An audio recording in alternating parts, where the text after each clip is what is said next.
Chief Justice, other laws and leaderships, past and present, and other distinguished ladies and gentlemen. It's a great honor for us to have today's forum with such eminent persons among us. This program of the IEA is intended to spread its wings as far as possible and collect views. We've gone as far as meeting President Kufuor in his home. We are planning to meet President Mahama also in his home, and so on and so forth. After all this, we intend to have a roundtable forum here of all relevant eminent persons and bring out proposals which, by His grace, should see the light of the day, so as to have all lacunae in our Constitution appropriately taken care of. You will remember our discussions particularly on the developmental aspects of this country, which should feed into our democracy, which we believe has not been properly taken care of in the present Constitution and all arrangements therefrom. We are drawing every possible nexus. For example, if we talk about business, foreign business people not contributing to our politics, for which we have no sanctions today, but which sanctions should be provided for in the future. We are talking realism, because these are the people who, if they are allowed to influence relevant political persons, will stop our rice production. It may look economic, but look at the consequences politically. And I believe that all these are areas that we are not going to leave untouched. Today we are privileged to have a former Chief Justice of the Republic to discuss freely with us her views on aspects of the Constitution that touch and concern the judiciary. I believe, among other things, Her Lordship will let us know why maybe not capping the Supreme Court is difficult in the face of the fact that we also provide that appeals lie automatically as a matter of human right. If we don't look at one side, we cannot get the equation right. And these are some of the areas that I believe Her Lordship will definitely want to enlighten us on. My Lord, it's a pleasure. Sometimes I call you my Lord. Sometimes I'm tempted to say my leadership. But forgive me, I was trained in England to say my Lord, irrespective of gender. So, my lady, the Chief Justice, my lady, the Chief Justice, please, we are all ears for your presentation. I thank you. On the bench, I'm very happy to see all of you here. For everybody else, I'm also happy to see you here. I see that today Mrs. Mensah has also found a way out of her busy schedule to be here, and I greet all of you. Good afternoon. In dealing with this matter, there was a question of how deep I wanted to go with it, but I decided that I'll simply touch on some of the areas that I think are key. And the approach I've taken is to look at what, in my view, are intended by the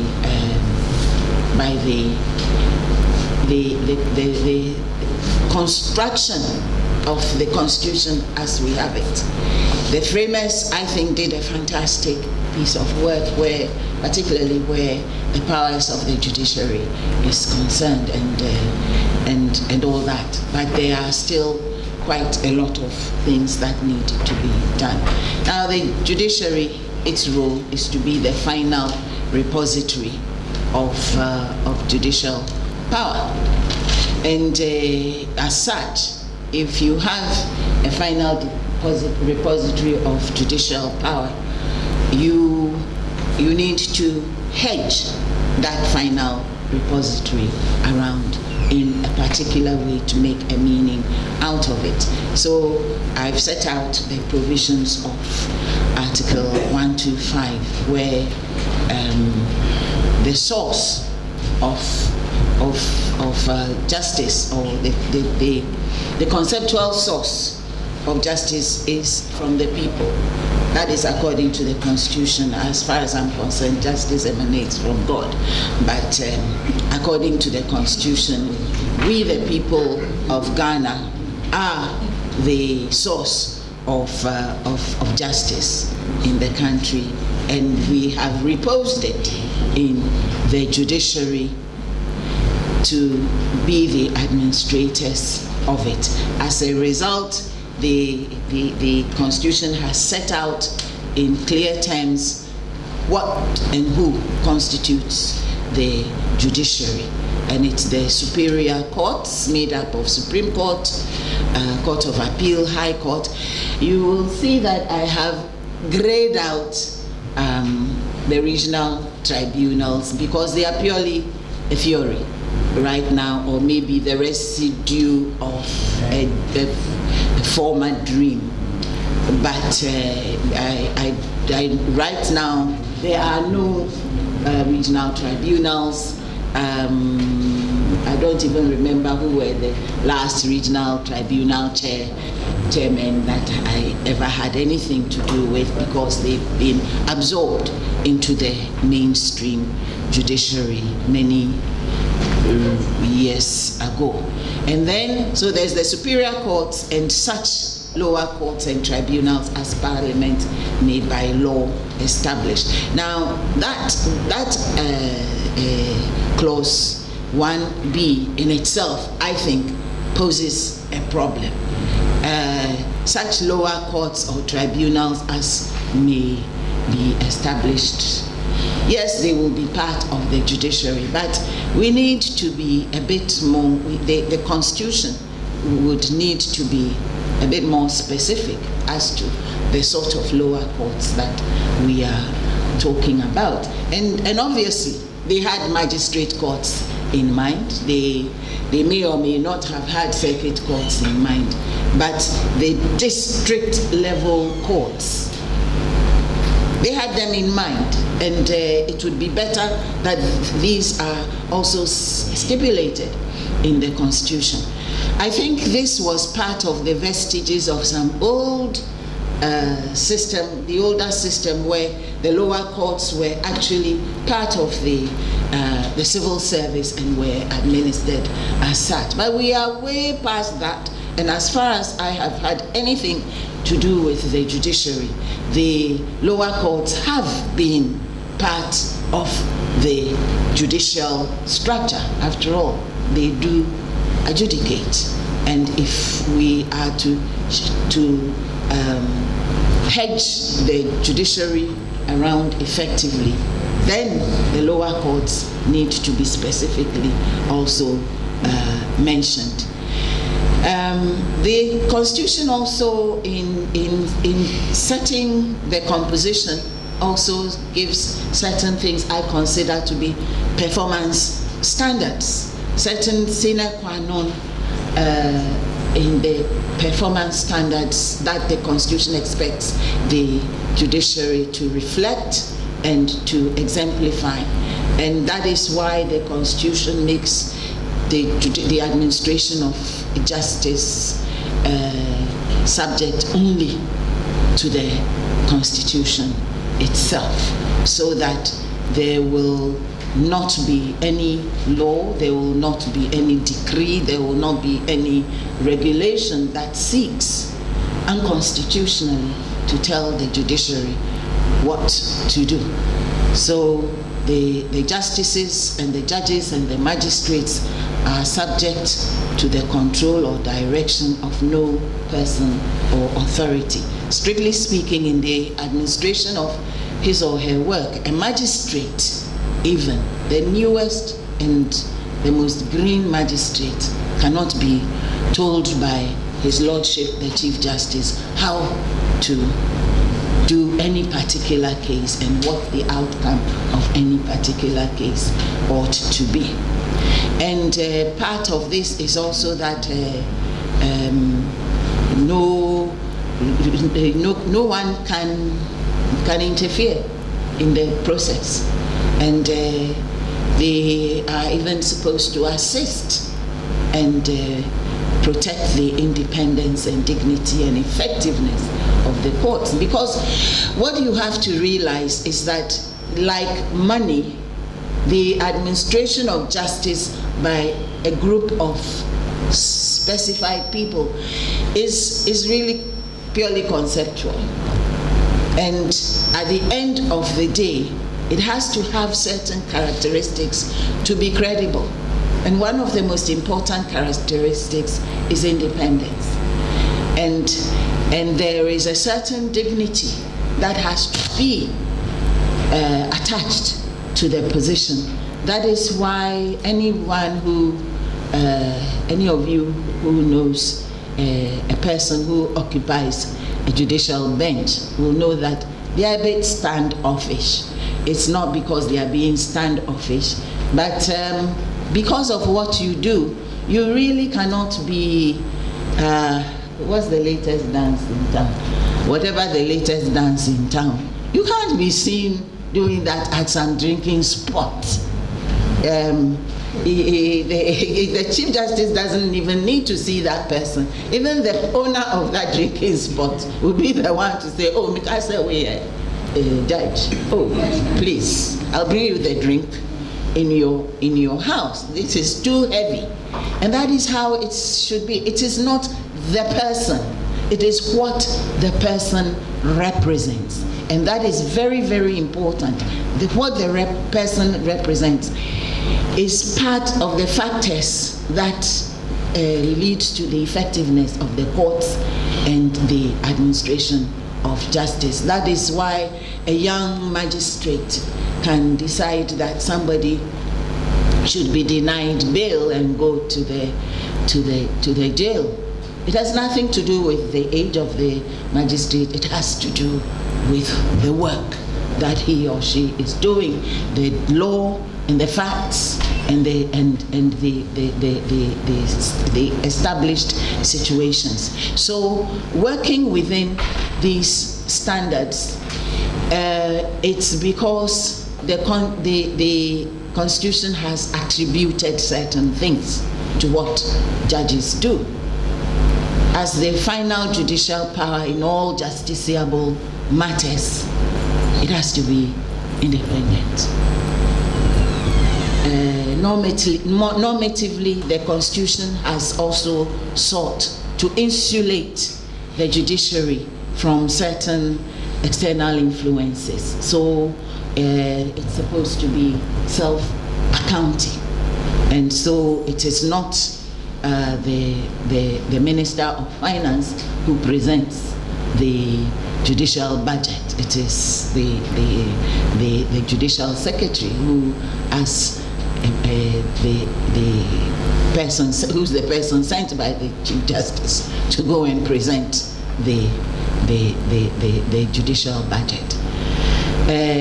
Also, administrative expenses are charged to the consolidated fund, and whilst performing normal duties like throwing somebody into jail, they are free from liability. And even if they did it mistakenly, erroneously, there's a process for correcting that error, rather than arrest the magistrate who put the DC into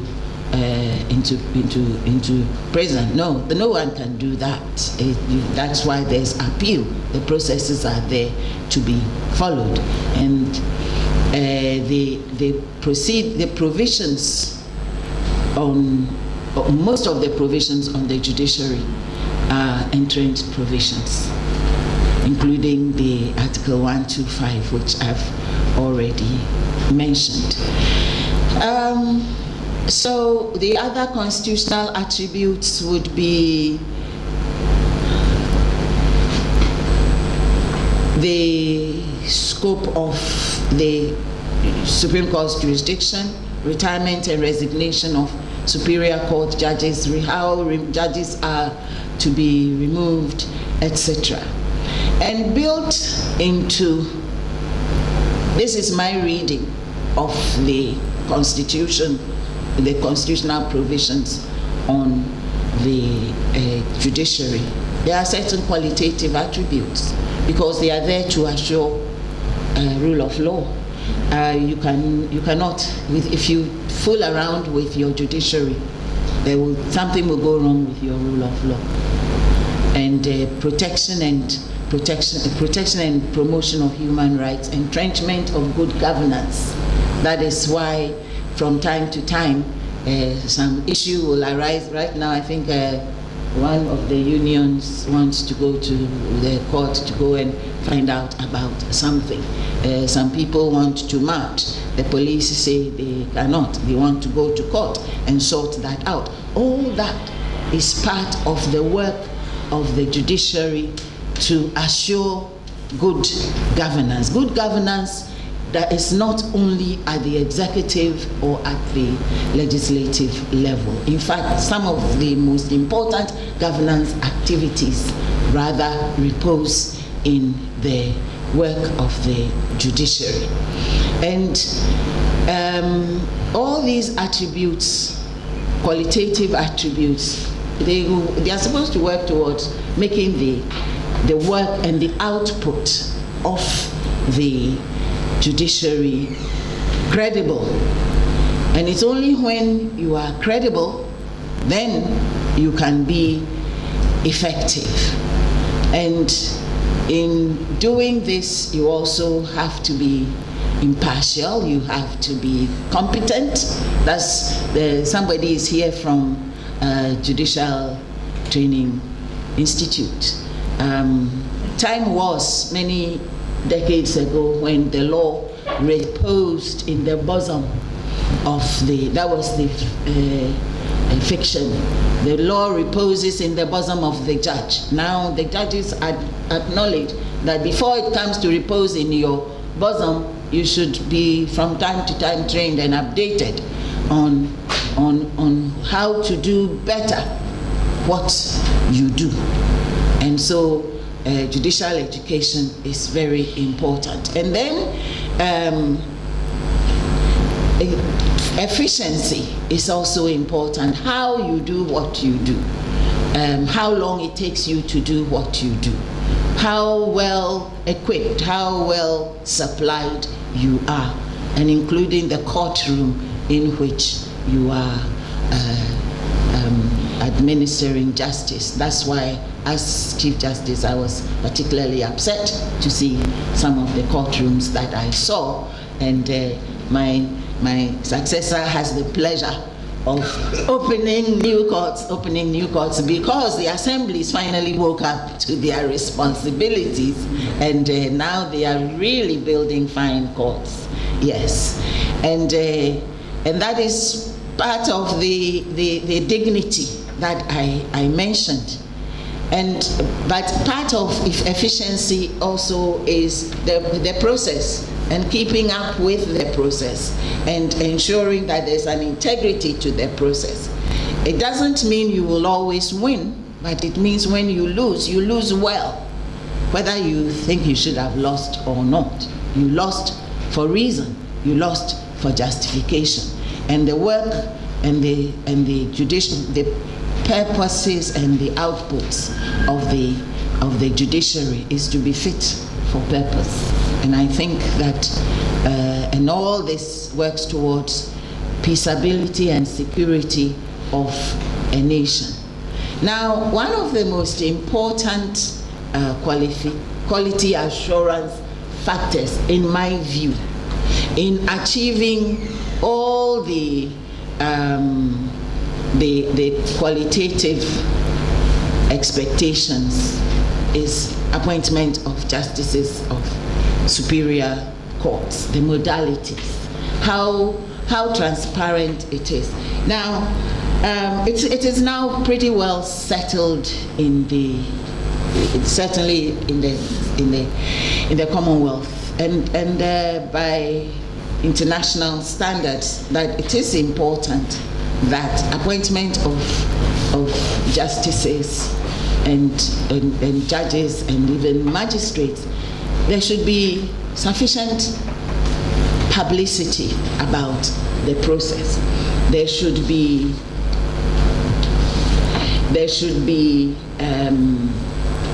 defined criteria. There should be a publicly declared process, which is not just some skeletal thing, but which will tell you these are the steps that are taken, and that these processes and procedures are covered either within the Constitution, as it's done to a very large extent in the Kenyan Constitution, or in a clearly stated Judicial Service Act, which sets out portions on even how people become judges. And I have to say that I saw the 2020 Judicial Service Act, and I realized that most of the provisions are simply imports or exports from the Constitution. And part of my argument today is that the Constitution itself should set out more procedures and should spell all these things out a lot more. Yes, we've worked with this Constitution for 30 years almost, and it has done us very well. We want to make sure that in another 30 to 50 years we have a Constitution that is still serving us very well. And therefore, the requirements of tenets and directive principles such as transparency and accountability must be seen to be done. And so the appointment of justices of the Supreme Court is one of the modalities for doing it, so that it stops being a mystery, and people stop asking us, even retired judges, so if I want to become a magistrate, what do I do? And really, I cannot direct them to a particular instrument. I can only tell them, go to law school, pass well, and then apply. But that should not be a question anybody has to even ask. I also would like, because it's also a qualitative thing in terms of factors of quality assurance, the jurisdiction of courts, particularly in this case of the Supreme Court, because of, and I think the Honorable Chair has even hinted at some of the issues that arise from matters of jurisdiction of the Supreme Court, and maybe the jurisdiction of the Supreme Court as compared to the jurisdiction of the Court of Appeals. And then also the modalities for judicial discipline, the intermediate judicial discipline. In other words, a judge has not behaved well, but it's not at such a level as to require removal. Unfortunately, the Constitution itself does not say anything about intermediate judicial discipline. It's like you're appointed, and if you're sick, if you die, or if you misbehave, you're removed. You're not. So it's becoming a judge and ceasing to be a judge. That's all that the focus is on. There's nothing in between that is stipulated by the Constitution, or for that matter, even the Service Act. And so over the years, we had to, and I'm sure my successor is still crafting all kinds of ways of dealing with the intermediate issues, yes. including one of the things I started doing is, okay, go back to the institute for special training on how to behave in court and things like that, or have one of your colleagues teach you how and why she's coming up with quality judgments faster than you are and in less time, and so on and so forth. But all these are partly administrative, but the power to do it must emanate from somewhere, and there is nowhere where it emanates from. Yeah. And then, of course, there's the modalities for removal of judges, because you will see from the Constitution that although there's a provision that says that these are the procedures for removal of judges, very, very, very skeletal, has to be has to be quite unhelpful, and that's one of the things that is the shortcomings. But there are other more fundamental reasons why there are shortcomings in those provisions. Now, all these assurances, all these qualitative matters, all these standards, in my view, have the objective of assuring public confidence, so that there has to be demonstrable independence and there has to be effectiveness. There has to be assurance of transparency and accountability in accordance with Article 37, which is from the directive principles of state policy and applies to each and every one of us in every public duty that we perform.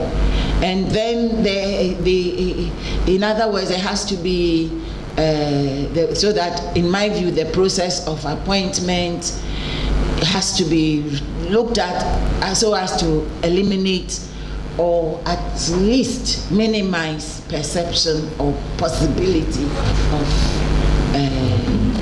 incompetence, character weakness, tokenism, political and parochial nepotism. It always breaks my heart whenever there's an appointment of judges or magistrates at any level, and the horrible things the media will be saying, and the people will be calling in and all that. Maybe it's the process that leads to all that doubt and everything. Currently, as far as the existing system, the part where the judiciary plays a part, as far as they can, they try as much as they can, but what is lacking is really the laid down processes and procedures, both constitutional and legislative and regulatory, that would cover the entire process and make it and bring it into light as to how anything and everything is done. And all that is to make sure that there is to assure quality. So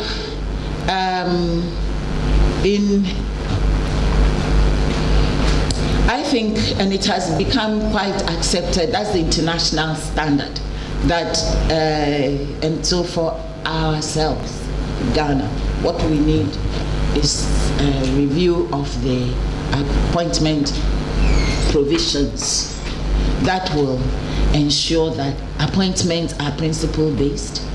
There will be process integrity through known processes and procedures, clearly merit-based, so that the merit will also be the pre-announced criteria.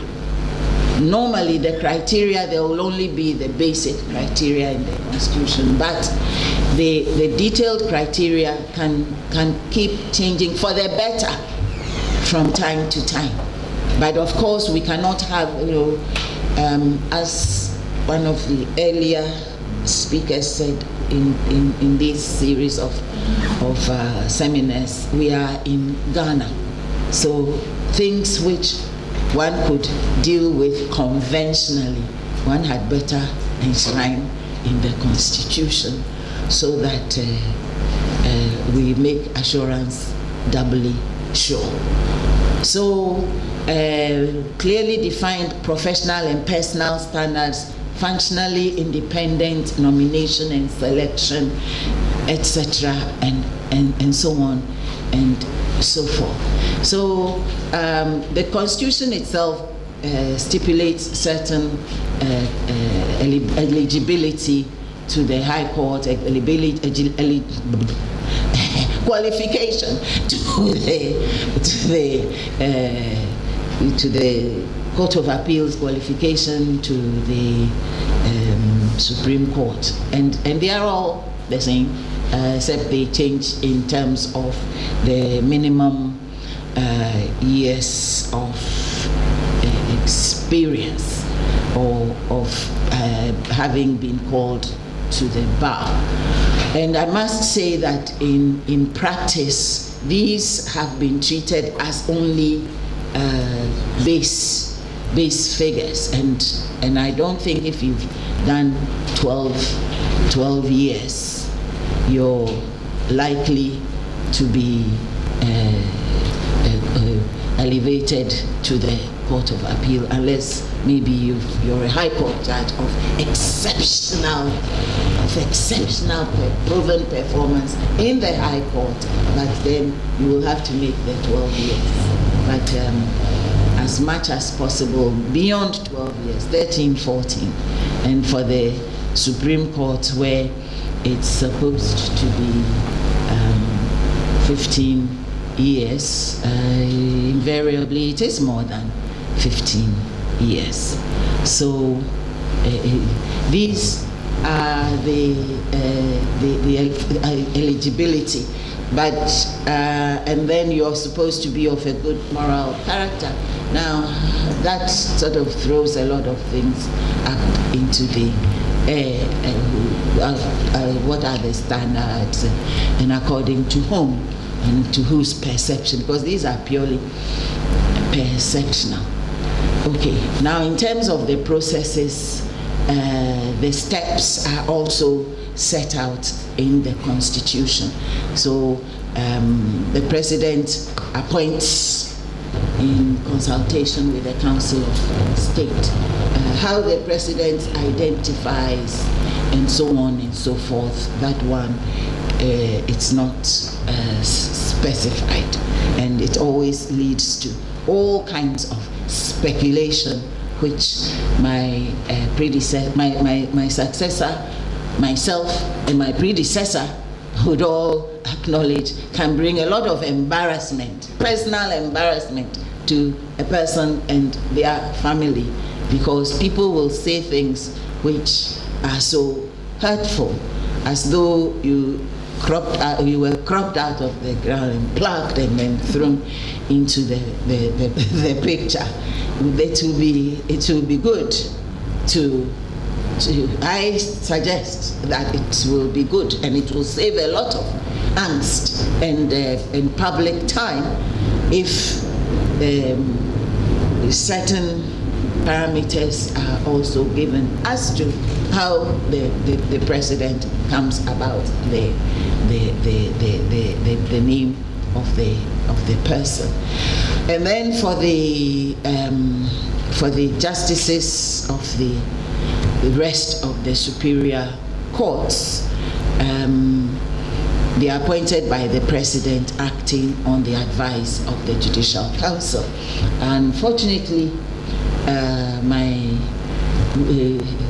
the Supreme Court, in its wisdom some years back, did make a determination that does not need to be taken. But if the President rejects any or all names presented to him or her, he or she cannot pluck somebody from somewhere. The matter goes back to the Judicial Council for that to be done, and then that is how the appointment is currently made. we need to be looking at all these processes. How deep are they? How are they guaranteed to assure the ends and the goals of the Constitution as I read it?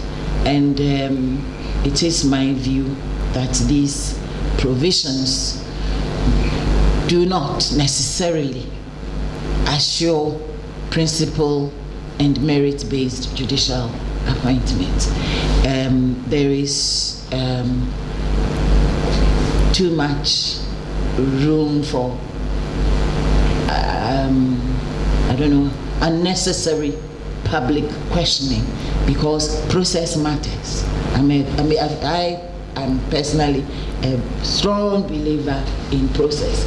I'm a strong believer in processes that are pre-known, and everybody knows about what the process is and what are the procedures that have been built on the stipulated process, so that the activity is not left to guesswork and personal apparent or perceived personal proclivities, whims and caprices. And then it's also in pursuit of transparency that the Constitution itself dictates.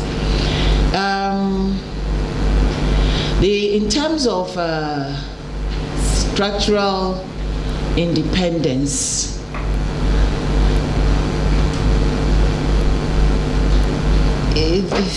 these weaknesses in appointments and the appointment process is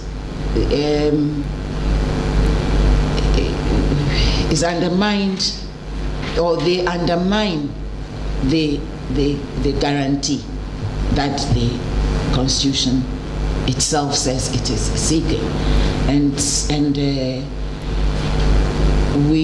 because we don't have a Judicial Service Commission, because the Judicial Council itself, when you read its functions in the Constitution and in the Judicial Service Act, there's even actually no mention about appointment, their actual the role and the procedure it will be exercising, it will be using in exercising any role it has in the appointment of the judiciary.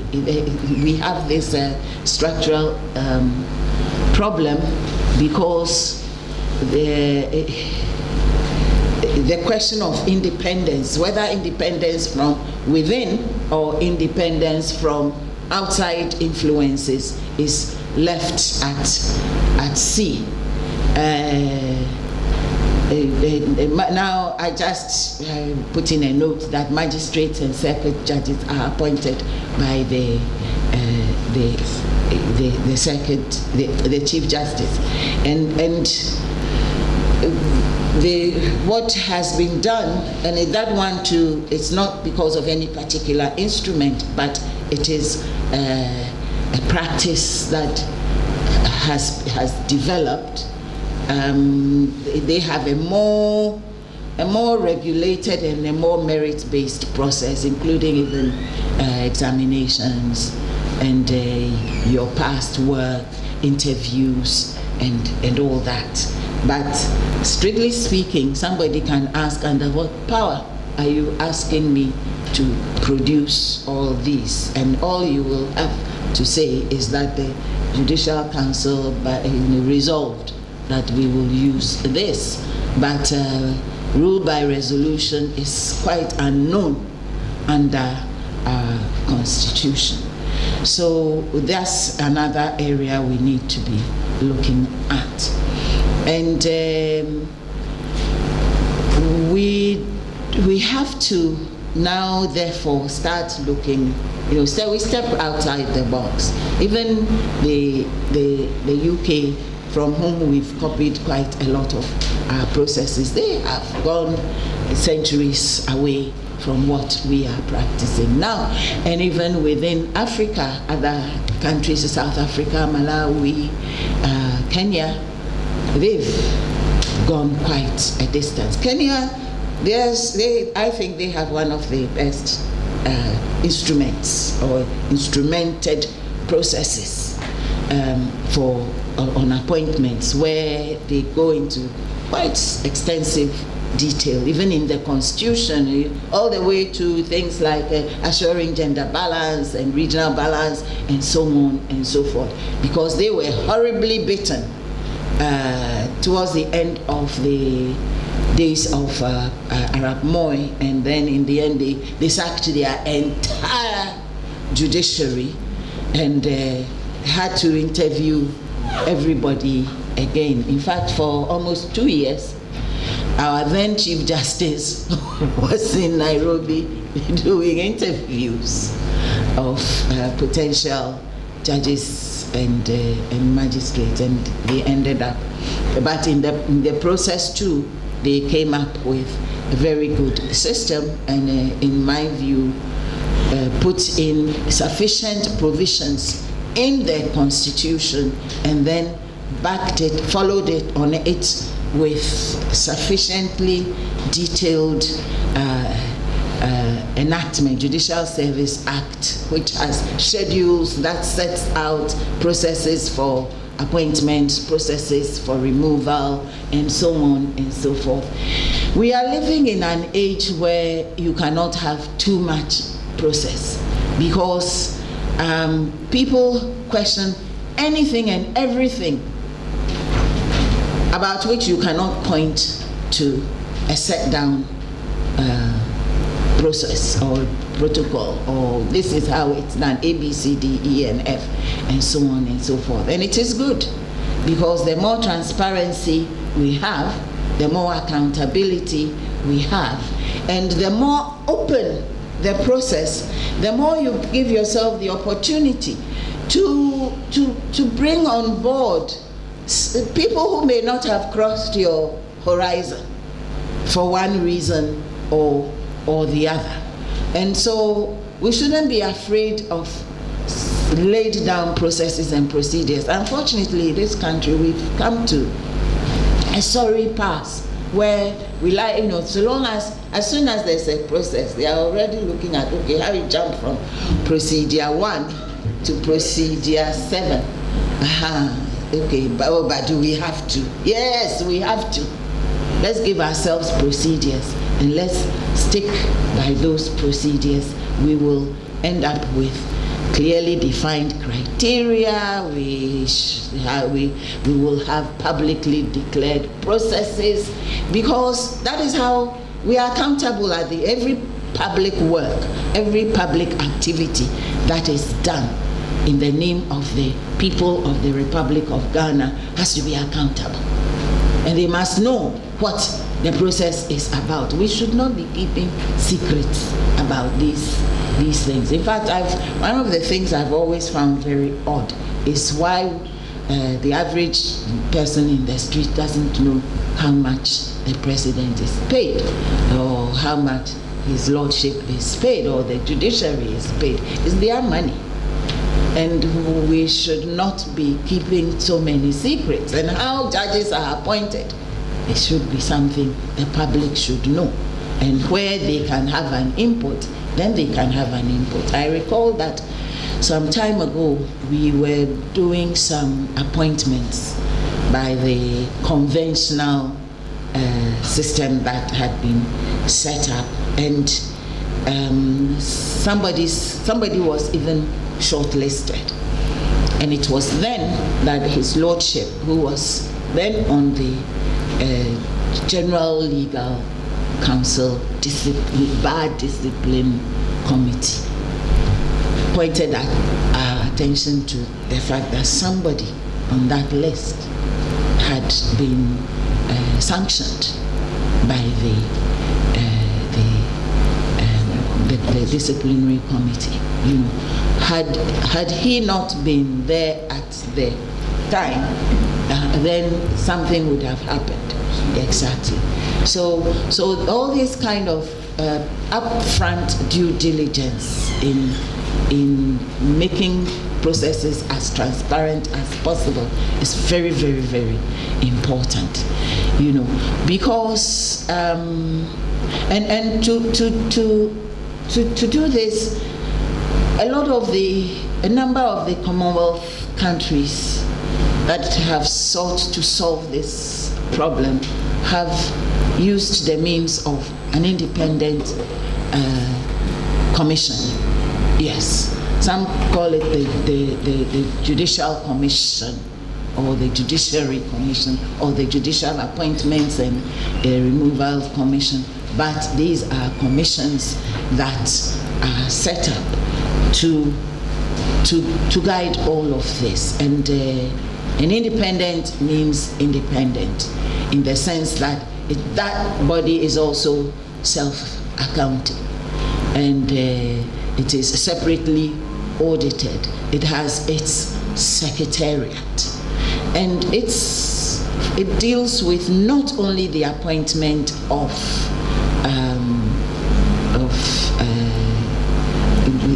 superior court judges, but all the way to staff of the judicial service.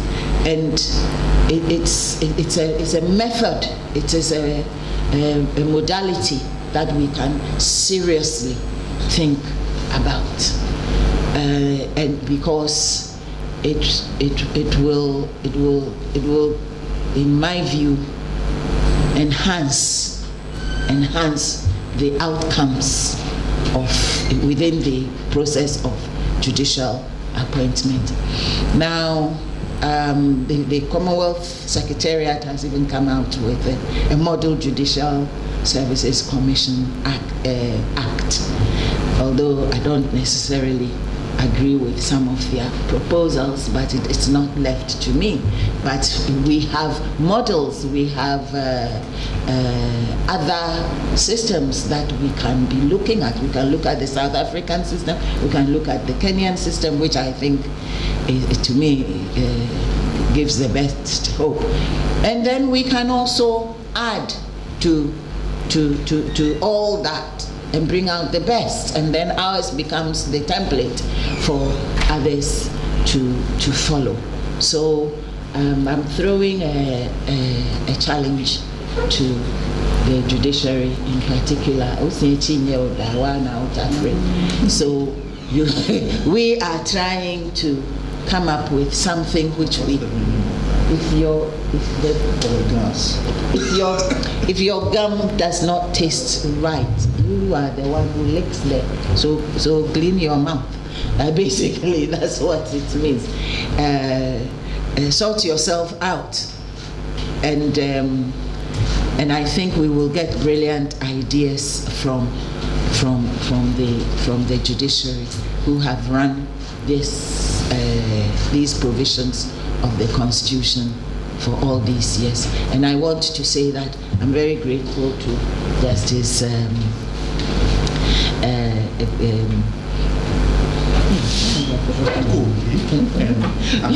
yes, from Justices Kote and Amegache, because they were very helpful in bringing me research materials. Well, some of them, when they brought them in, I was the shortness of the time within which they brought them in, I was quite impressed. Thank you both very much.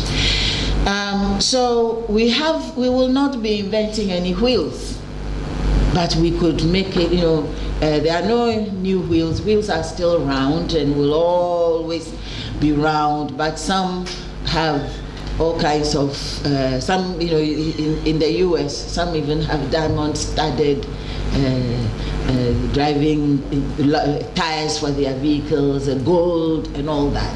You can also do what we can with ours. So what I have instructed my assistant to do is that anyone who's interested, we will send you the relevant provisions from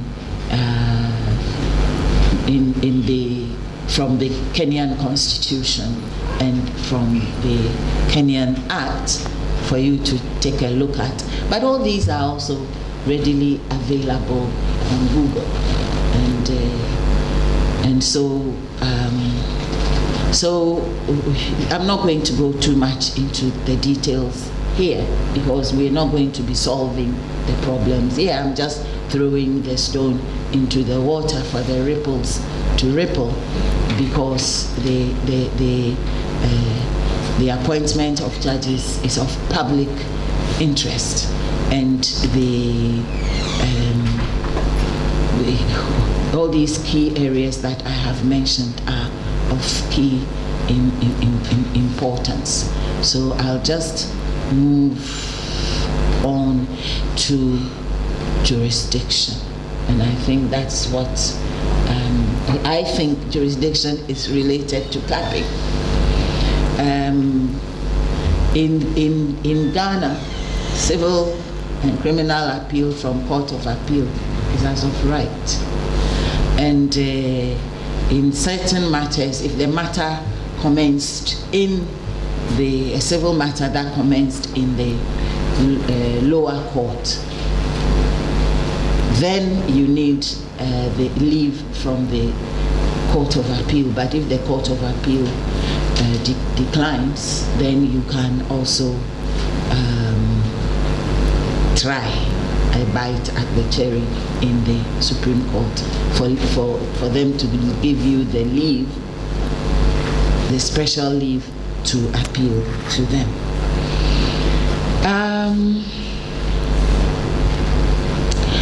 The thing is that as a result, also appeals from the National House of Chiefs is also with leave, and I think these days they are relatively few and far between. But altogether, by virtue of the Constitution, the Supreme Court has no less than 12 jurisdictions of various types, and if you include supervisory jurisdictions and other subsidiary jurisdictions. Now, I will not go too much into these details, but the point I wish to make is that I think in not capping the number of judges in the Supreme Court, it was because of the scope of the jurisdiction they had given to the Supreme Court, which in many ways is overbroad, because this shall have the right to appeal. In fact, it's a doorless door. It's an opening without a door.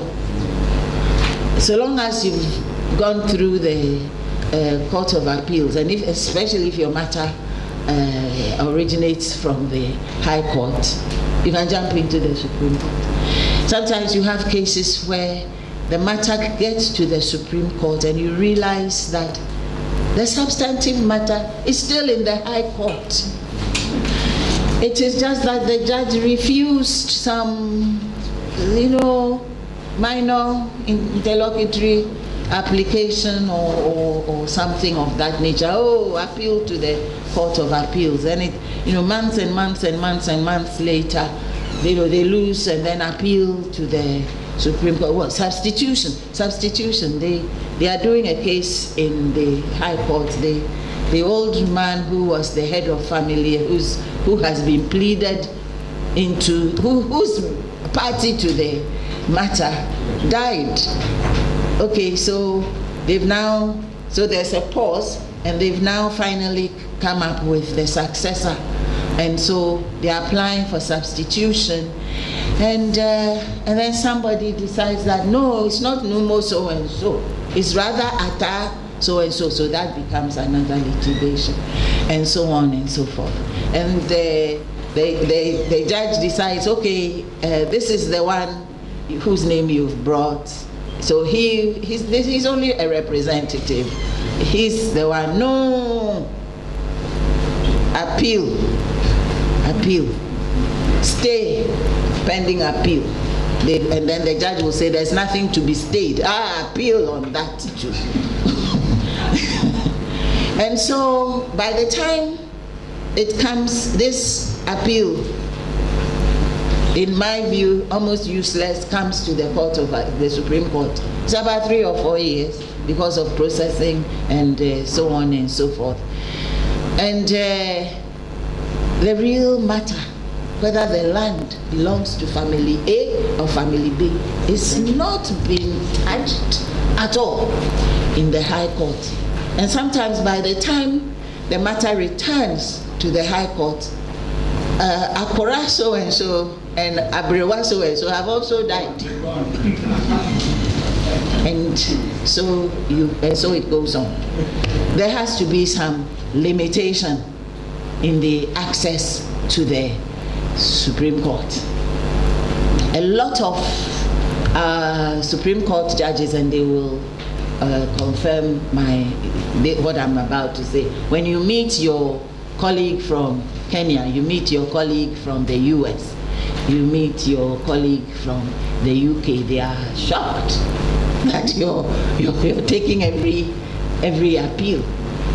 Of course, when it comes before you, you may dispose of it in a second, but it is the journey, and it is the time, and all that. Is that why we set up a Supreme Court?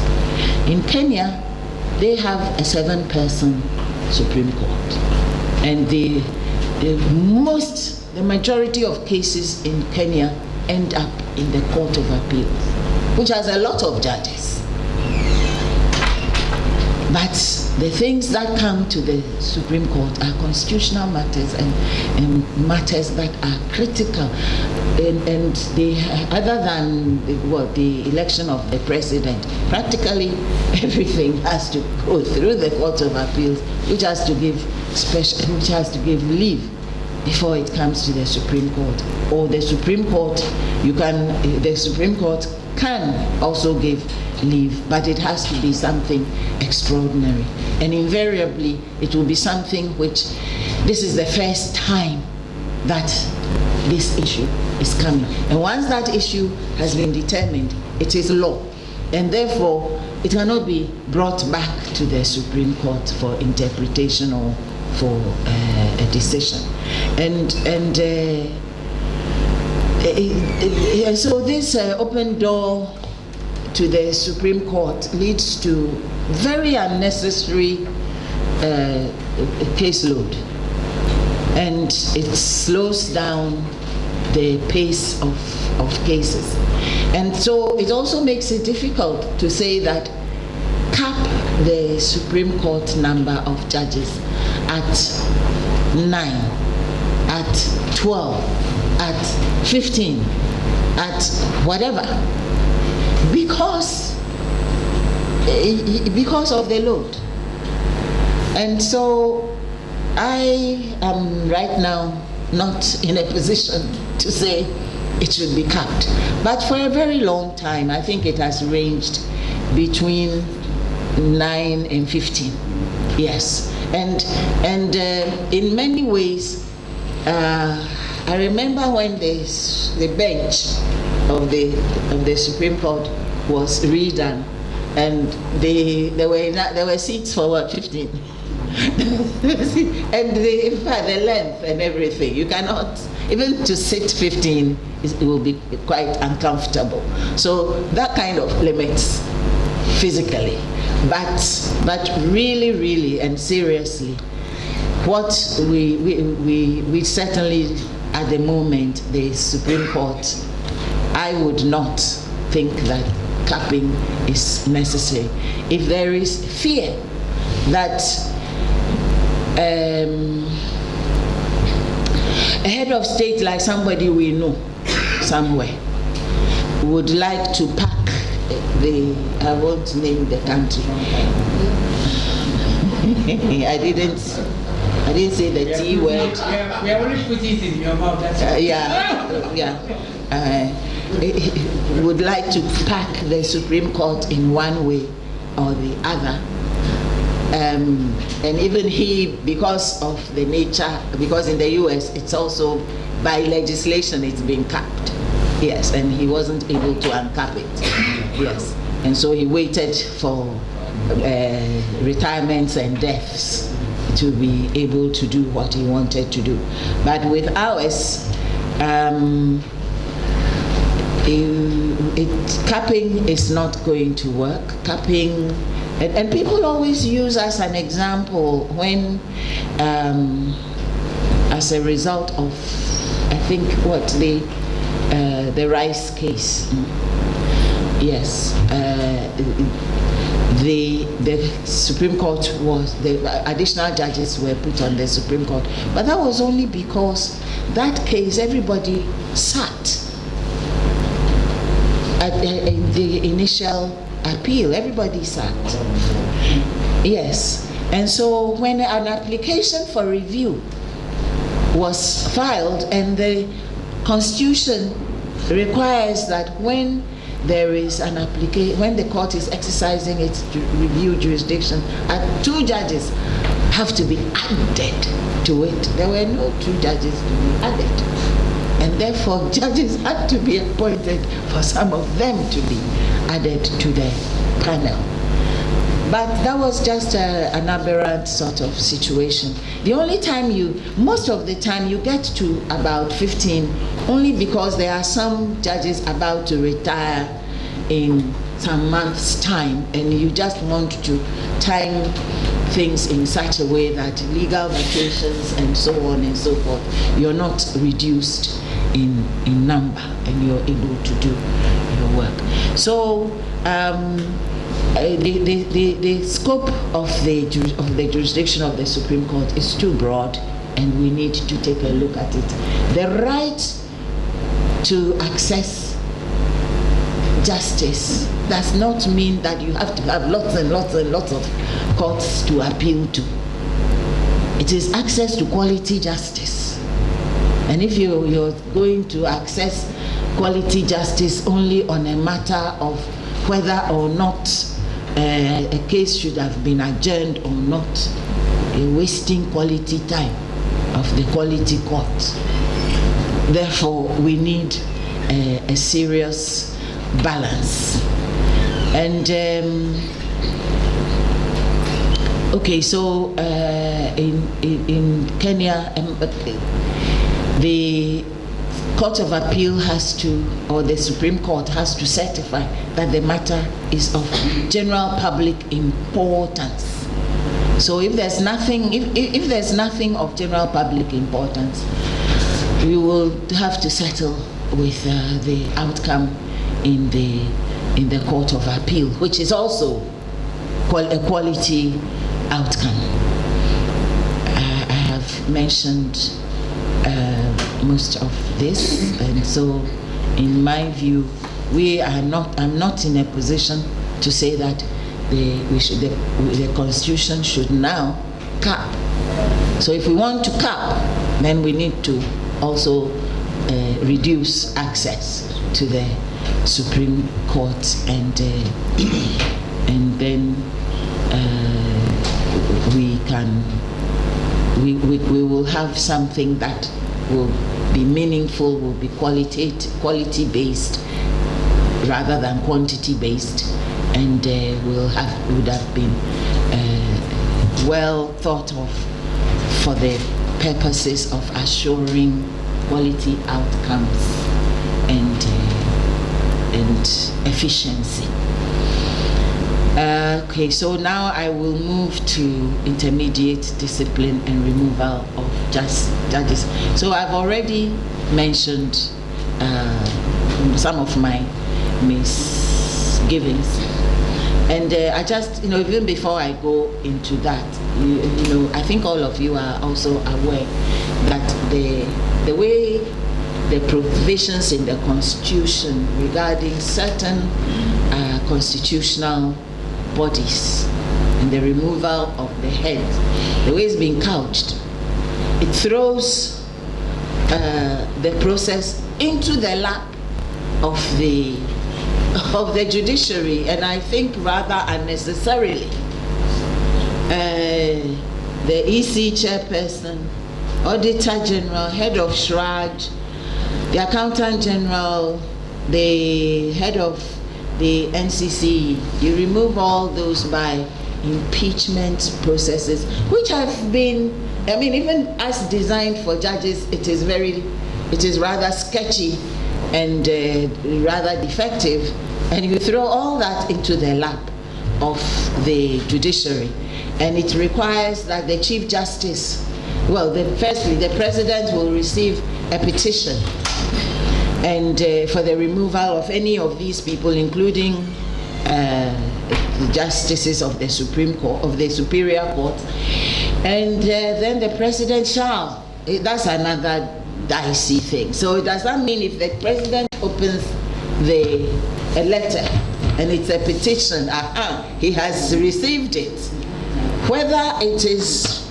bunkered, it has to be conveyed to the Chief Justice, who must do a prima facie analysis and process on it.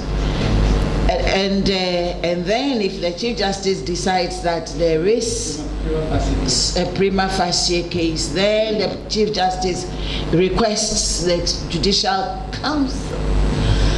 Now, let's say it's the Auditor General. He's not here. Let's say it's the Auditor General. And then the Chief Justice picks, recommends 3 justices to the Judicial Council.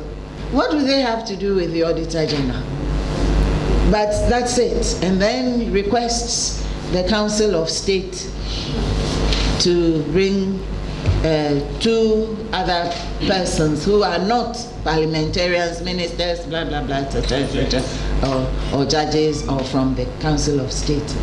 Yes, and this is to deal with somebody who's going to be processed and dealt with and possibly removed by people and by a process that was not actually geared or conceived to bring out a quality outcome. That is what I can say.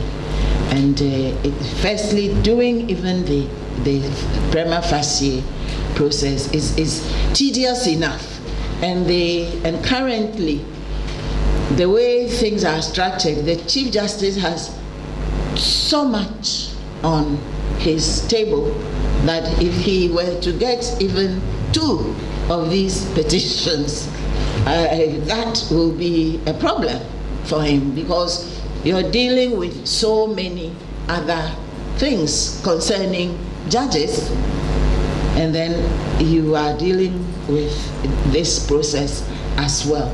And then there's the other funny thing.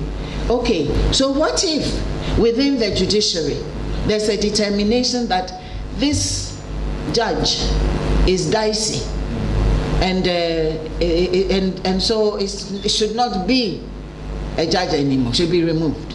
All right, so who writes the petition to the Chief Justice? To the President? Because the process is initiated only through a petition to the President. Now, I think I've said enough about that whole process, which we now need to look at. In the Kenyan model, that whole process of initiation or receiving of petition is primarily guided by the Commission, by the Judicial Service Commission. I didn't have time to research to see what happens to their Accountant General or their Auditor General. But where judges are concerned, the whole process is dealt with or initiated by the Commission. And then the procedure is pretty comprehensively set out in their Judicial Service Act, in the schedule. Plus, there are other regulations that the Commission has also put together for the, that will be the real in-house processes. But the public processes, it's all guided by the law. That is a quality approach to the removal of persons whose role in the national governance is so critical to the stability of a nation. You don't play games with it, and you don't play around with it with sketchy and insufficient processes. In fact, those judges who had to work on the ANAS impeachments, I think everybody gained a couple of gray hairs, and those who lost hair also lost a lot of hair, maybe, as a result, because you had to be crafting ab initio because of the absence of any laid down processes and procedures. Let's correct it. We've managed to plod along, but plodding is not the best mode of mobility. We were not made to plod. So the removal of judges has to be also properly covered in the Constitution with more process, and then the procedure for effecting the process can then be also a matter of legislation. Everybody then knows what is to be done. Intermediate discipline also is something which needs to be at least mentioned in the Constitution, without saying that it can consist of this and that and that and that. But as it stands, there is no such thing. So recourse to training, recourse to coaching and counseling, and the normal employment, workplace interventions, which may or may not be effective. But as for even suspending a judge who is, there was a situation of a judge who was, this was in about 2010 or something like that, the judge who colluded with the registrar in some matter, and then that one became a criminal matter. And so when the Chief Justice wanted to suspend, you remember, he was convicted, but before his conviction, you have a judge who is, and he's a judge, he's being tried by his colleague, and he even challenged his suspension. Really? So he wanted to be sitting in Court A, and when his case is called in Court B, he goes to Court B to be tried by his colleague, and so on and so forth. These are gaps that are better dealt with in the Constitution because we are in Ghana. And then we will clothe it, then it can be clothed with the requisite legislation and so on and so forth. Yes, because I recall that that man, after serving his sentence, wanted to be paid his back pay. Yes, and came to court for that as well. So this is Ghana. Things happen, and the right to litigate is well understood in this country. So what you need to deal with in the Constitution, it will be important to deal with those things. So there is no doubt in my mind that when you want your judges to be independent, to be impartial, to be competent, to have high integrity, and to be really who the people of Ghana deserve their judges to be, then we also need to strengthen the intermediate disciplinary processes and procedures. And we need to be looking at these key areas. There are lots of other areas in the Constitution, even those that concern judges, which if we are seriously going to begin to look at the Constitution chapter by chapter and come up with workable or with possible amendments and revisions, we need to focus on. But these are some of the key ones that come to my mind when that came to my mind when I was requested to do this seminar. What has happened to this? Has it stalled?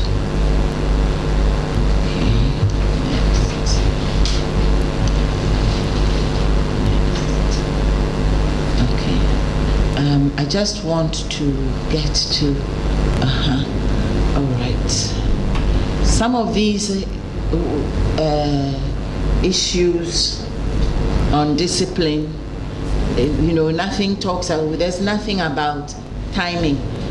In terms of removal of judges, even in the Constitution, nothing is said about how long after the offense.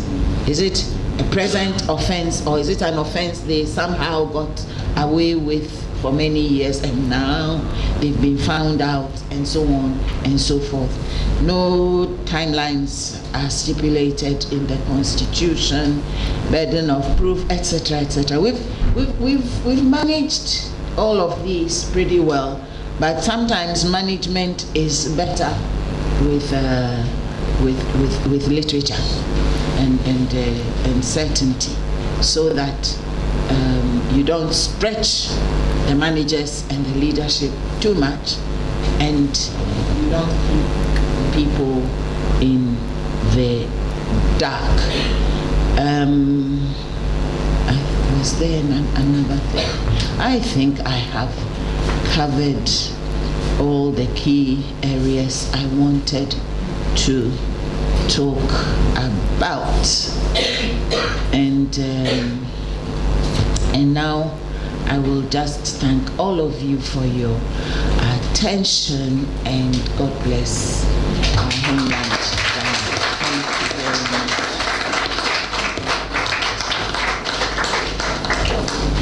Well, I believe that the issues that the former Chief Justice has raised are so pertinent and important. But often what happens is that we in Ghana have sometimes behaved as if we are an island and tie onto ourselves. Because, perhaps because of my own background, when I realized that every problem that you are confronted with, try and find out how others under similar circumstances have handled it. And I don't like to use the word copy, but I say you can adapt. And so we made constitutional provisions at a time when they were existing. Particularly, we are from a Commonwealth country. And I always insist that the Commonwealth, the meaning of that word, means that the Britain, which colonized us, did not colonize only us. They colonized so many other countries around the globe. And those of you who are old enough, you will hear that the Commonwealth, the sun never sets. I think you've heard that phrase before. Which means that every time that the sun is shining, there is a country that derived its judicial process from that process. Which means that when we are confronted with an issue, what should we do? We should look at other countries and see how they have handled it. The problem that we are having, as the Chief Justice has said, only because those who were involved in drafting the Constitution did not look at the thing from that angle. They didn't check to find out how others will do it. And so you set up a court system whereby, as you said, for these days, you people are having unfortunate because any silly man who dreams something tomorrow writes a petition to the Supreme Court. Yeah, they write a petition to the Supreme Court for the Supreme Court to take a decision. But I'm so happy that these days you people are dealing with it so quickly that when some of the silly matters come, you sit quickly on it and then you dismiss it and end the matter. Because the media, unfortunately, in Ghana is so ill-equipped to deal with intricate issues. I have spoken to the media many times to tell them that what they ought to do is to be able to educate their own members, to have people who then will be what? Legal specialists in court matters, to be the reporter on court issues. Because once he understands what transpires in the court, the way he will portray it, because sometimes when I see the headline and then you read the news and you find out that there is no correlation between the headline and the news. I remember at one time someone has saw me in a petrol station and then he said, oh, he says I did something. So I said, me? He said, yes. Bangkok, something in Bangkok. So Kujetu arrested in Bangkok. So I looked at him and I said, did you actually read the story or you are only telling me because you saw the headline? Then he was looking at my face. I said, you didn't read the story. If you had read the story, you wouldn't have been asking me the question you're asking me. In any event, am I the only Kujetu in the world?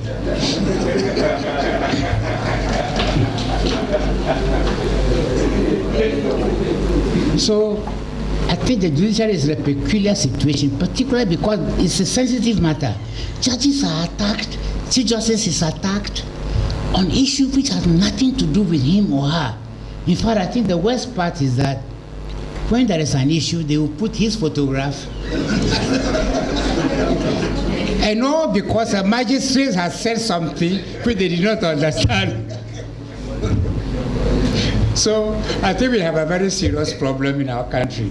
So apart from this issue about whether there should be a cap, there should not be a cap, but as I said, if the Constitution should be reviewed and this question about capping comes in, then we will just say that, all right, there's no problem. If you want to cap it at 15, if you want to cap it at 9, do so. But you must also restrict the kind of issues that are going to go to the court. To me, it's as simple as that. It's as simple as that. And this question about the Article 71, that is the one that annoys me most. Why?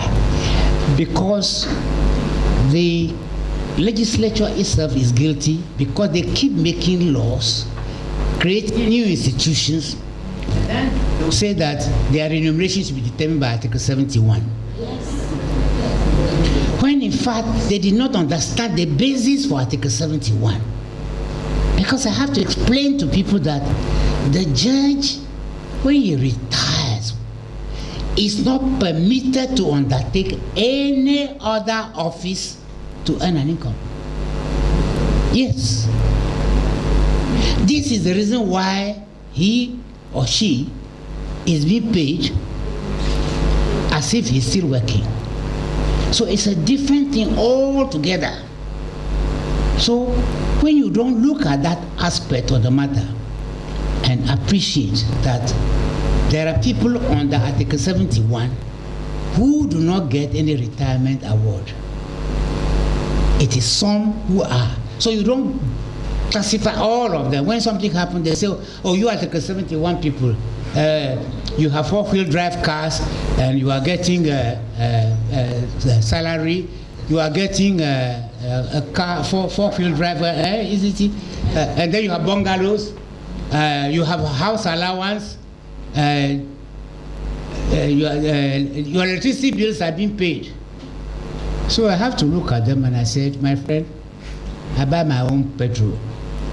Nobody gives me a coupon or petrol allowance. No member, even the members of the Council of State who are from the north east and west are not paid any traveling allowance. When we had what do we call it, a small guest house for them to use, we want renovation, they say we wanted a hotel to be built for us. So we undermine the institutions that are set up under the Constitution. That's why I'm talking about it, because I'm saying, particularly referring to the judiciary, that we completely misconstrue their role. In the colonial times, there were bungalows, which are judicial bungalows, where the judges stay in. And those bungalows are in close proximity to the court, that a judge can actually decide not even to go by a car to court. He or she can walk and walk back home. What have we done? Safely. He does not even need a police protection. Now what have we done? We sold all the bungalows. We sold all the judicial bungalows. So we are our own destroyer as a country and as a people. So it may not be judicial reformation, but those are things which are worrying me all the time. And I think that it's nice for me to vent it, so that you all can do something, and you are the media boss. So you should be able to do that. Let us make sure. I said that what we need to do is that the judicial, what do you call it, your school? Now it's a university, is that not correct? Is it not? Journalism, yes. I think now it's a university. Yes, it is. And I said it's fantastic that you've raised it to that level, but ensure that those who are attending that, there are proper syllabus system that contains a lot of issues that the people want to work at, to specialize in. Not that they just come with a certificate, because they come, they say they are the what do you call it, PR? Is that a PR?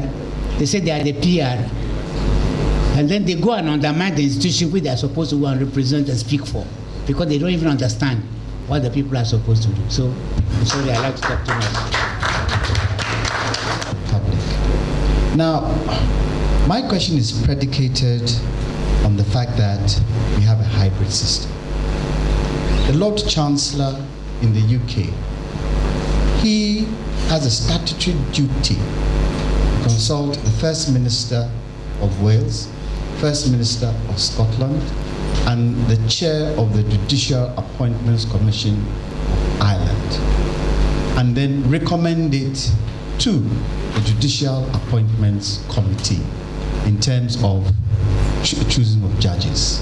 So let's come back to Ghana, and I want to ask this question.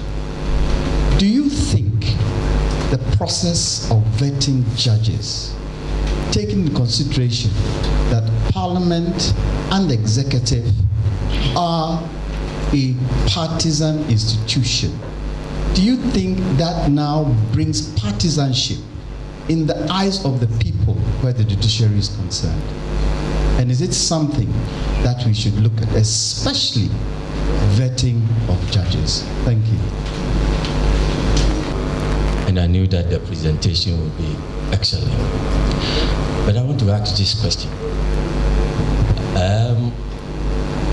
From what the Chief Justice also supported, how independent is the judiciary if you cannot, from your own judicial system, to develop a system that can enhance your delivery of justice, especially when you were talking about between Pando and Accra?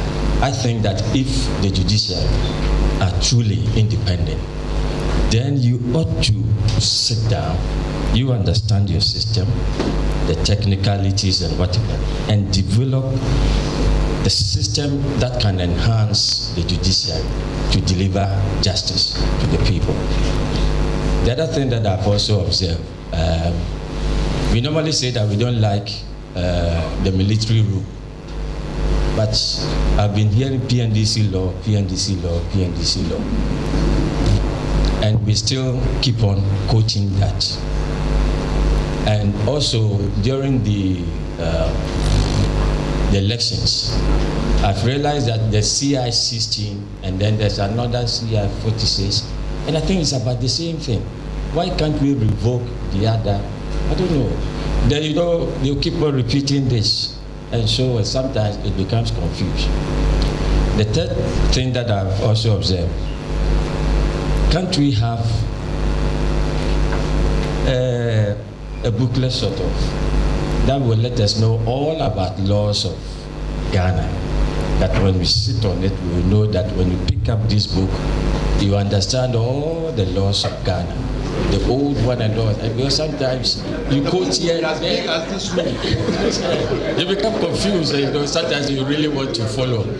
I know that is your training. You are very good at quoting and all of that, and sometimes it becomes mistake. So let me end here. Thank you. Also back to the basics. My name is Leonora Ejaku. I'm a lawyer by profession, retired. Yes, even we hear our president in Ghana without aid, but with the coming into force of the 4th Constitution, the UN set up my office. I was called the Good Governance Manager for Ghana. They set up my office in the office of the president, and we were given the responsibility of being responsible for the 5 constitutional institutions. That is the Judiciary, Parliament, the Human Rights Commission, the Media Commission, and NCCA. We also worked with the EC, but we were always very nervous because of their special independence. And we were giving a lot of donor money. All the donors put their money into the pot, even though we were under UNDP. We, by the grace of God, we started the court automation. We did a lot of, during the judiciary, from Justice Upper, judiciary reform and all of that. At some point, the donors, they don't like building. They want seminar. But what I did was that we set up a Chief Justice's lunch every 2 months. We invited a lot of people. We sent people around to take pictures of all the courts in everywhere. And we actually gave a presentation. So when the donors actually saw the state of the courts, they abandoned their rule and they gave us money. We built courts in the north. In fact, Lordship gave us the consultants who supported us to build courts in the north and all of that. When I was leaving the office after we were with UNDP for 8-10 years, and with ADB, we had developed a 10-year business plan for all the institutions. They gave us money to train the staff of the judiciary, of parliament, and all of that. When I was leaving, it was a secretariat, not a permanent office. So I managed to convince government to internalize it within the administration. And they actually gave us money to build. And that was what the building that the Constitutional Reform Commission took over. So I was invited by the former president of Canada to go to Canada and raise money for that office. When I came, government had changed. They had given the office to the Constitutional Review Commission, and that was the end of the matter. But it is very important that these institutions, we band together as a nation to ensure that they are very well supported, because if they go down, we all go down as a nation. Thank you. And I'm the National Youth Organizer for the CPP. I've also heard a call for the overhaul of the Constitution.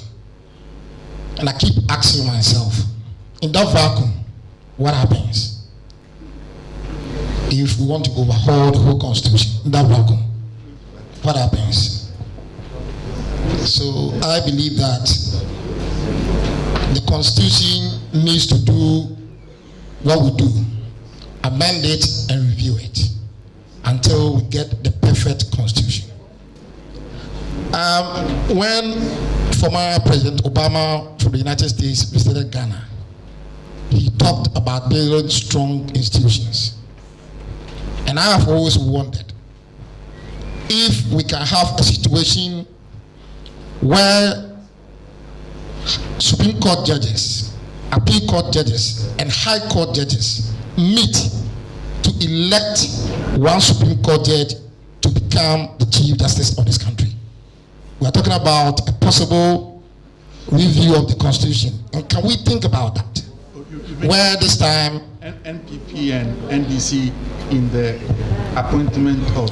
So this time what happened is that there's nothing like an appointment by the president, but then Supreme Court judges put themselves up and one becomes the Chief Justice. And so maybe, just maybe, Supreme Court judges, High Court judges, Appeal Court judges meet at one place and elect one Supreme Court judge to become the Chief Justice.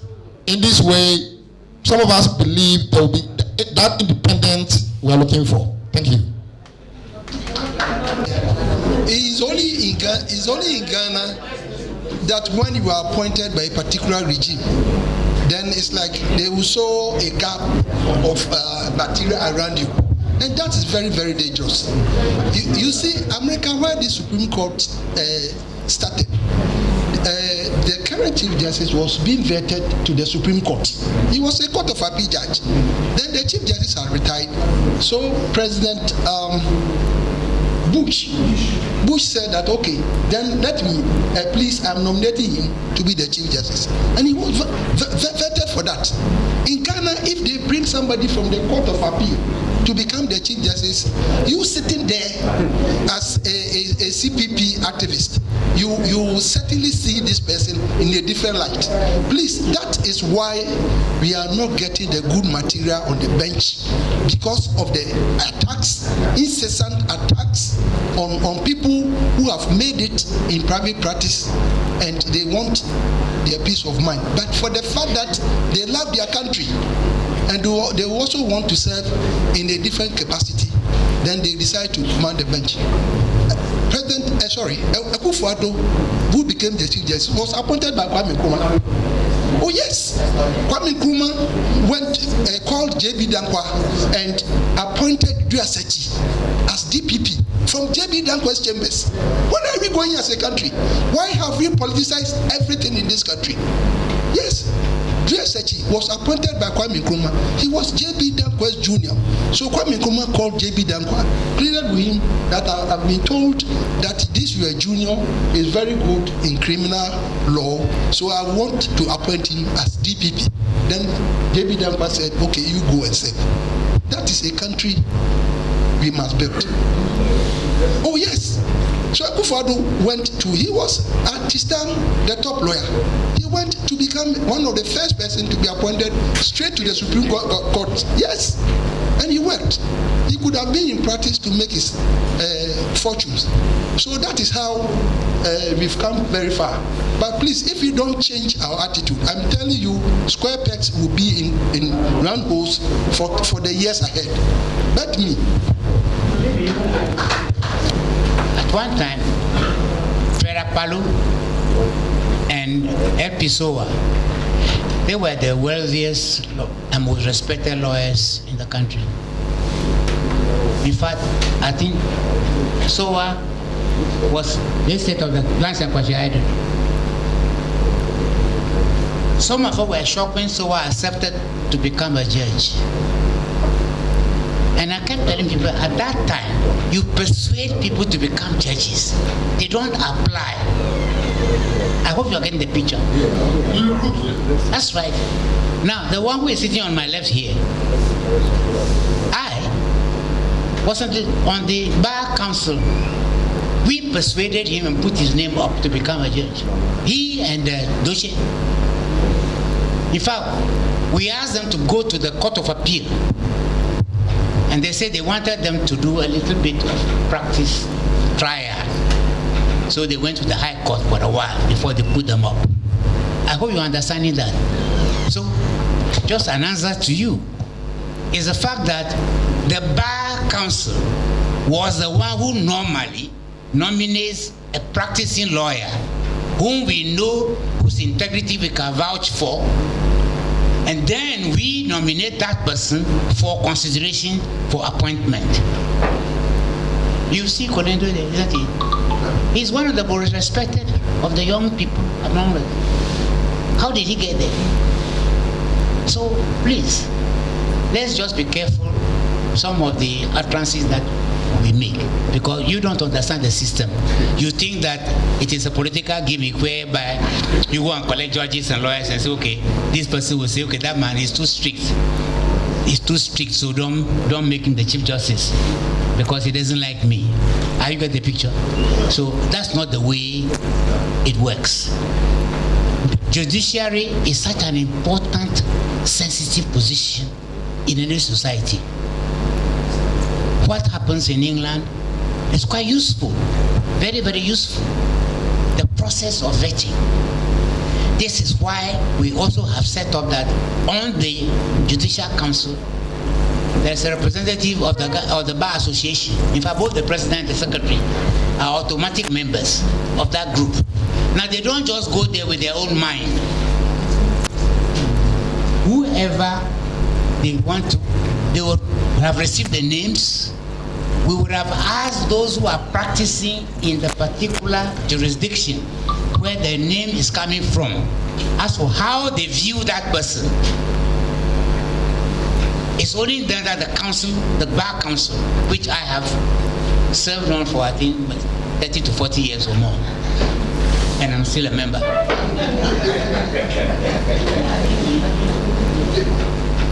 Not because I want to, but that's what the rule says. That once I'm a past president of the bar, I'm automatically a member of that council until the time I die. I hope you get the picture. So they are not children who go and somebody will give them toffee, and then they say, all right, because you give me toffee, go and do that. So let's be careful what we are talking. What we are just saying here is that let's find out what other countries are doing. And let's find the best practice, the best practice. And then, of course, somebody was talking about constitutional amendment. You are unaware that there was a constitutional review commission with Fiajo, as Professor Fiajo as chair. They went around this country, they spent a lot of money. That report is hanging around somewhere. And all what Professor, the Right Honorable, is doing now, as we are doing here now, it's exactly the same thing. We are trying to get more views on the issue so far as constitutional amendment is concerned.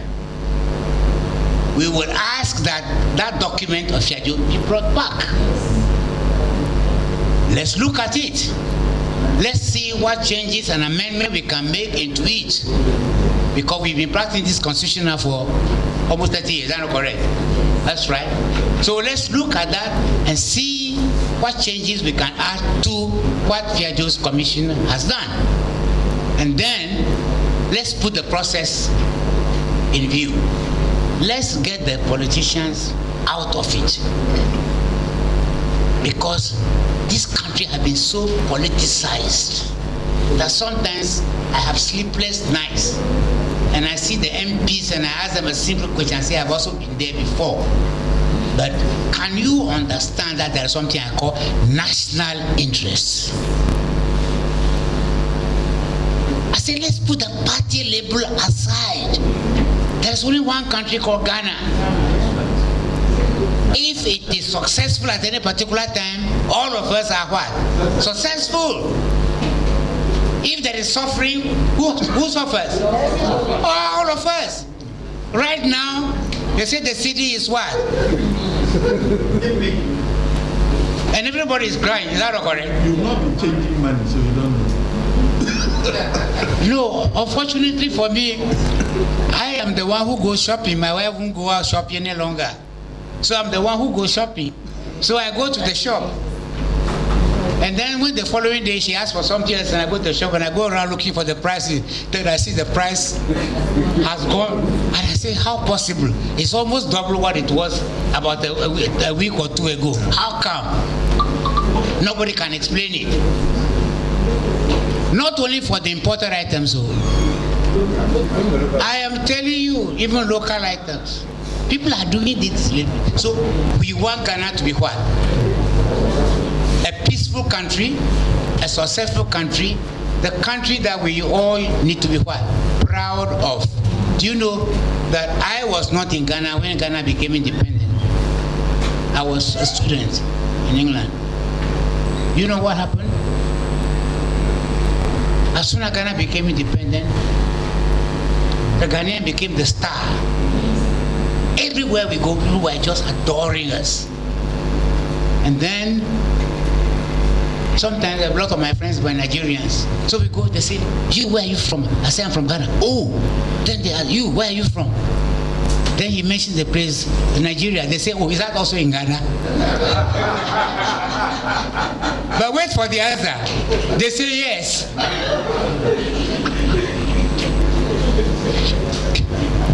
So, feel that we are proud. Let's go back to how proud we were at that time. Let's have another one. Proud Ghana, proud judiciary, proud everything. That's good. Let's go back there. Please, that's such a great exercise. You know, some of us sit here, we've paid for the nation. Some of the things that our elders have said. I'm a pastor. I'm always happy to say I'm a pastor. Somebody sees your work, come and head a Small Arms and Large Weapons Commission. The next day, they think you're a politician. And you are not a politician. You are a pastor.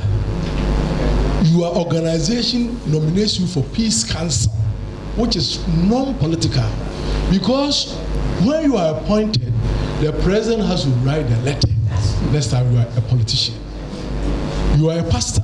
EC want to form a committee of eminent Ghanaians, not politicians, to advise. So they write to you. You want to serve your nation.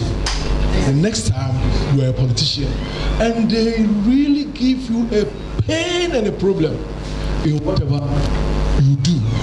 And I think this is destroying this nation. Many times people say, you don't like money, you don't want fame, you don't want anything, but you want to die for the country. And it really disturbs us.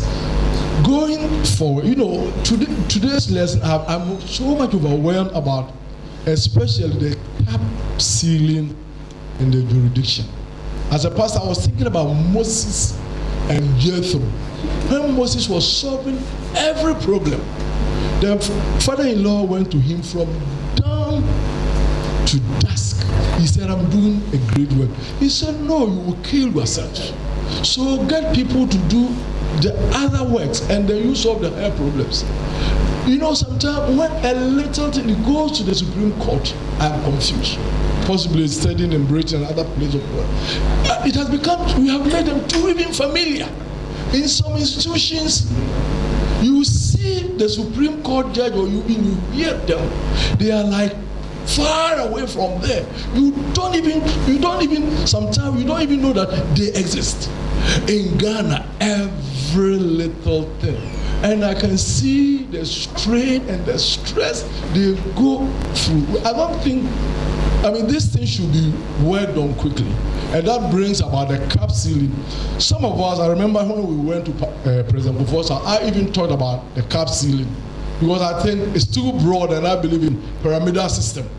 But then listening to her leadership today, I feel even if it is 30, it will be less. Because people will talk about checks, people will talk everything. They want something to the Supreme Court. And there's no closed door. So as we are going through this, I wish it would not be the documents that have been packed for a long time. So as we go through Professor OQUAYE's team and the rest, we all should work together to make things happen. But let's listen to Ghanaians. Several years ago, everybody was crying, we have to elect the DCs, we have to elect this, we have to elect this. And it went through a process at a point in time where there was even going to be a referendum or some election. Then Ghanaians said, we don't like it. And there was so much a confusion. So let us, as we are thinking about this, as we are going through this, we should also find strategies to get these things addressed. But to address what my brother said, I am a student of evolution, not revolution. So whatever we like, I come for the confubonia, what try out for one. So I mean, you won't get a perfect constitution. So as we go and amend, we delete and insert, we add and debate, we will get there. So I have a passion that what we have is good. But we had the Old Testament and we had the New Testament, but we didn't abolish the Old Testament. So I am saying that let us build upon what we have and let us do it by process. Change is a process, not an event. Thank you. Ahmed.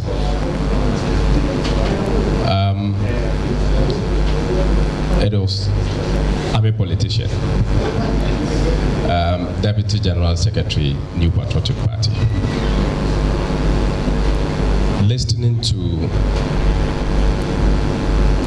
our former Chief Justice, I got so much satisfied that we have vision and we need to do something different to be able to build on the successes that we have gained so far. Much as we are looking at learning from other countries in terms of how justice is being handled, that is something that we have to also look at within ourselves, because the judiciary in Ghana has done a lot of positive things that we need to also look at in replicating same in other dispensation of justice. For example, the case in 2012, the 2012 petition taught the judiciary to come out with a laid-down procedure for subsequent petitions. And what happened in 2020 was a clear testimony of a thinking of a sort that helped to dispense justice in Ghana. We have had several instances where parliamentary petitions had to sit in the courts for a long period. And I would want to suggest that if the judiciary could look at that particular angle where we can have parliamentary petitions settled early enough so that the kind of quality justice that we're looking out for will be served and the people of Ghana or representatives of those particular constituents will see it all done within a shorter period. Thank you. Please, we'll take the last. I am Shaibu from the Islamic Education Unit. I must humbly say that I have been very much impressed with all the deliberations that happen here, weekly, week in, week out. And today grant me an opportunity to ask a question. My question is, what brings about the bashing of our judges? What is the problem?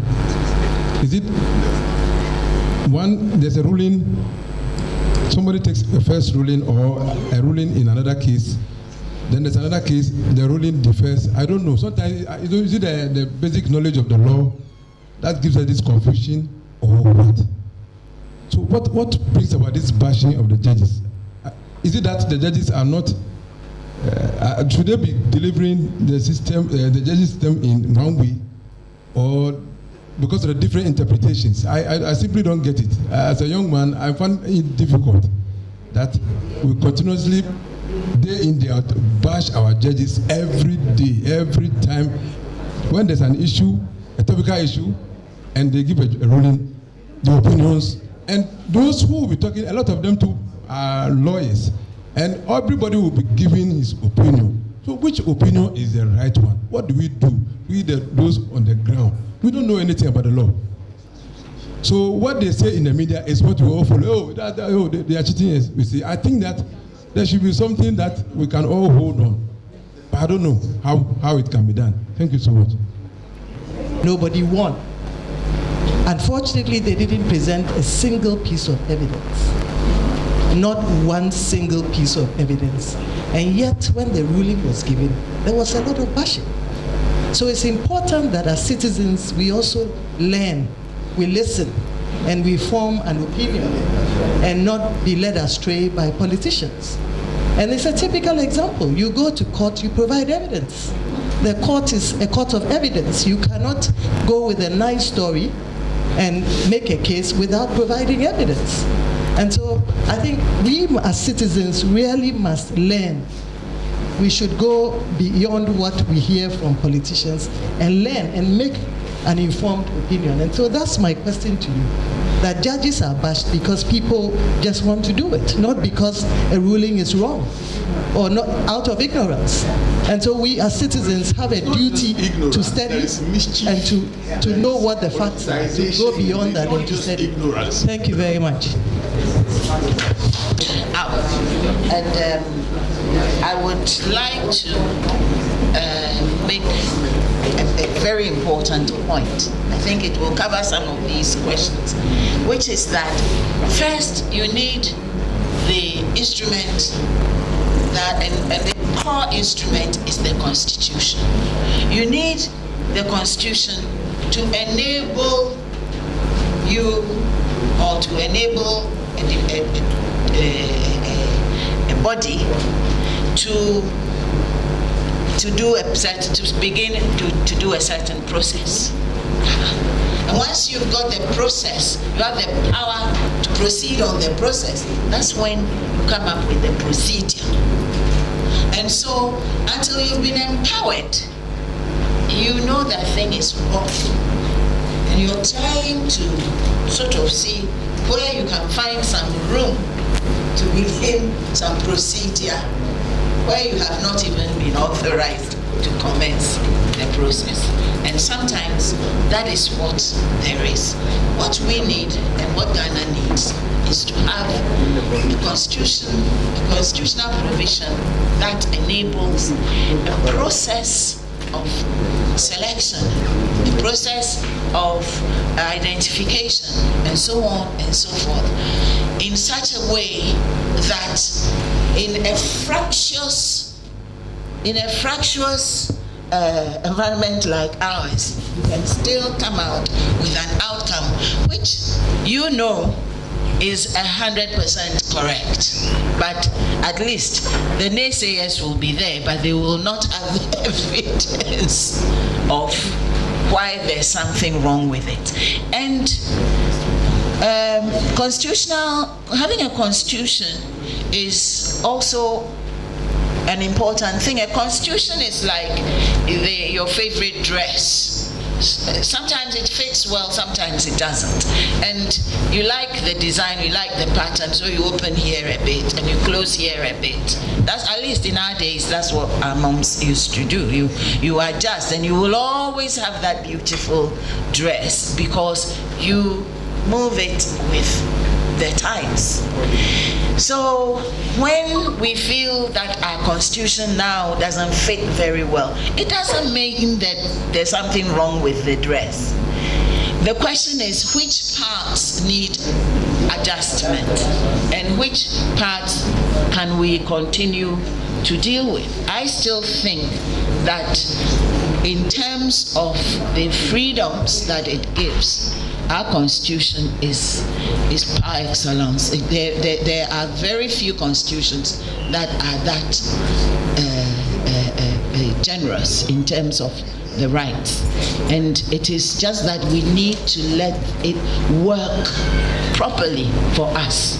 I think that I'm somebody who for 6 years I was on a human rights court, and I still think we abuse the process in this country. We abuse the rights because we forget the duties that go with it. You know, I'm always pointing out to people that, for example, the African Charter, its full name is the African Charter of Human Rights and Duties. That's the full name. We will always talk about the rights. We will always talk about the fundamental rights in our Constitution and forget about the directive principles of state policy. And that is where, if we want a developmental constitution, or we want our constitution to lead us to development, let's look more closely at those provisions. So there are so many permutations as to how, for example, Chief Justice should be selected and so on and so forth. In India, the Supreme Court picks one of its own members and informs the president, who stamps it, and that's it. And there, the Chief Justice is for 7 years. And if you have not superannuated, you just become another Supreme Court judge. And so that is also a possibility.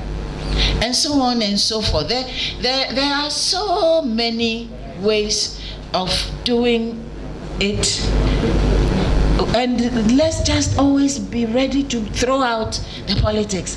This is not a political activity.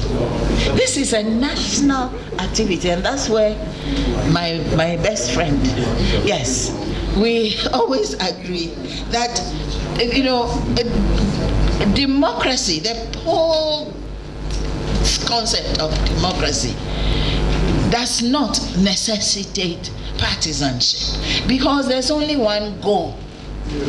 That's the best interest of the people of the Republic of Ghana.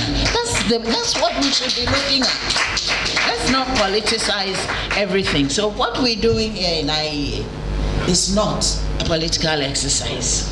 We have a good constitution which we want to make better. We want to make it serve us better, to position us to properly meet the demands of the time and what we can see on the horizon. It's not a passionate, I don't know how to put it. Oh, this is our constitution, we have to safeguard. Yes, we safeguard it. But we safeguard it also with renewing the parts that are no longer working well, like your favorite car. You change this plug and you change this one, but it's the same car. And so that's how we should be seeing it. We will be looking at, as part of this whole program and exercise, we will look at the findings of the Fiajo Commission. By all means, we will. It's not a wasted document, though the politicians have almost turned it into one. It's not a wasted document. And then we will look at what else to add to it and what to take out of it. Go back to what the committee of experts came up with, what they had, the vision they had, and so on and so forth. The constitutions are living documents. We are rather killing what we have, and that's what, and we want to revive it and make it viable. So that's all I want to say, and I thank you all very, very much.